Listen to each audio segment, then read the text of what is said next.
In this video, I'm going to pour into you guys and give you 4 action items I repeatedly hold myself to on a daily and weekly basis that allow high frequency work. Now, disclaimer, I'm not someone with rigid rules in my life. I don't think you should have that. You should have structure that provides you freedom, not necessarily feel like it's routine that confines you to what you can do. So diving into this, I have found these 4 to be the consistent ones that's been with me over the years. Anytime when my frequency drops, frequency being how you show up and how your mood is, how the energy is going to the day, I find there's always a missing piece of the puzzle. Now, generally, this is going to influence your body, how you perform in terms of your journey with fitness, your mind, your mental state, which influence everything in your life, your energy in terms of how you show up with the people, because the person with the highest energy always wins, and generally, who you are as a person. So the highest energy, the highest frequency is always going to win the race and get the most out of life. Like, nobody wants to be the person with low frequency. You want to aim to have the maximum frequency to attract the most success. A little bit of woo-woo to start it off. Now, we'll dive into 4 of these. I generally find like there's lots you can do, guys. I think simple scales complex fails. Make it simple and repeatable. So these are 4 I personally like to hold myself to and standards that I want to live by. And I really think just knowing some of these, you can also pour into your own cup as well off the back of it. Now, waking up. I say early, wake up on time to get the things done you need to get done during the day. There's no point waking up at 5 a.m. if you've not got something to do at 5 a.m. There's no point waking up early but then you're tired the entire day. Wake up on time, define what early means and get the kickstart in terms of the day. The only part where your time and your sleep becomes detrimental is if you sleep and you can't get the things done you need to get done that day. So if you're rushing, you're like, oh, I've not got enough time during the day. Right, the time that you're waking up may not be the thing you need to do. So wake up early to get things done that day. I personally start to aim to get to bed at the same time every single day. And I like to wake up between 6:30 and 7:15 around that day time. And there's been times where I've done earlier. There's been times I've done later. And either way, it's going to be a place where you need to find out what works for you and just wake up on time, get the first win, because the last thing you want to do is going to influence your energy. You wake up later and you're like, I'm already behind, and the productivity go into your workouts, your day, your career, you're rushing from place to place. It's just not the frequency you want during that day. So wake up on time, get things done. If you find that actually I'm always finishing the day with more things to do, wake up earlier, that's the solution with that. And there's going to be a separate training on that, so I'm not going to dive too much into it. But I always pride myself to make sure I can wake up on time, not early than I need to, not later than I need to. That's the definition when it comes to early. Reflection and reading and knowing the person you want to become in life. I always think I'm always like someone that likes to take parts of like where I just have no inputs and just solitude.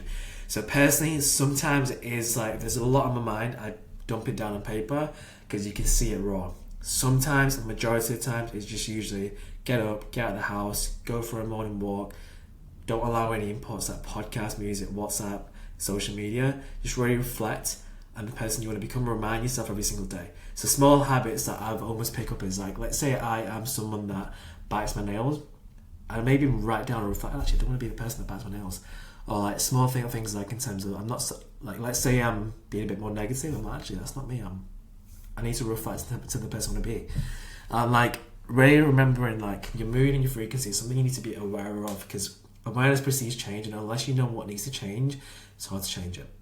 So spending some time thinking about the person you are daily and who you want to become, that's going to be a North Star. If you're ever unsure, if you've got a lot of confusion, which I have had a lot and I still do, and it always happens, brain dump and write it down on paper. Just remember who you want to become in life and remind yourself that every single day.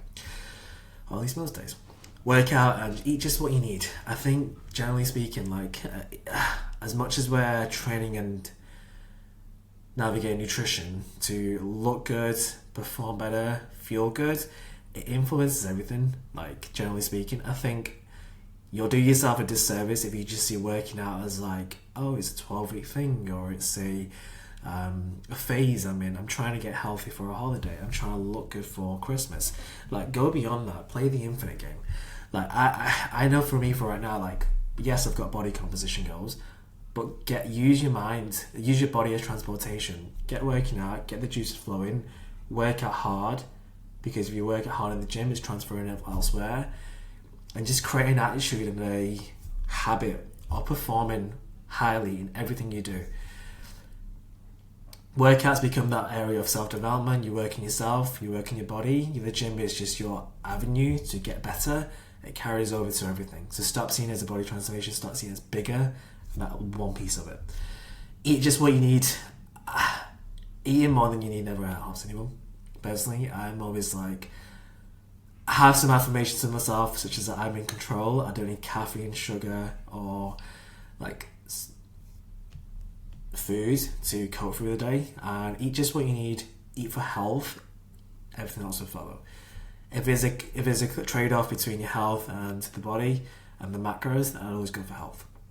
Personally, it's always going to allow you to feel better. Eat just what you need. Don't eat more. Don't overeat, because it's going to influence your health. You know how it feels when you eat a lot at a dinner out. You're like, it's the next day, I'm not focused as much. So eat just what you need if you're going for meals out, if you're going social occasions, for Christmas, for New Year's, for holidays. Eat just what you need, but never more. Get yourself to a good place to society, and I guarantee now your body's going to be in sync with your mind. Removal of all vices to finish off. What takes your energy away? What gives it? If you find on social media, as soon as you open the app on Instagram and you see people that are doing X, doing Y, doing Z, mute them. It takes your energy out. If you find having conversations with people in the morning takes your energy away, not saying it's advice, but you want a bit of solo time, then yeah, wake up early, get some solo time. Just remember, what takes your energy away, what gives it. If that's alcohol, if that's junk food, if that's having a huge low quality breakfast, if that's grabbing Greggs on the morning run to your work because you're rushed and it's actually not going to help you in terms of your body. Foods, alcohol, screen sucking, people, devices, remove them, guarantee your future self's going to thank you for it. So a little bit of a different one, but guaranteed you do this, everything else will follow. Structure provides success, and this is what we're here for, but we're trying to be as simple as possible.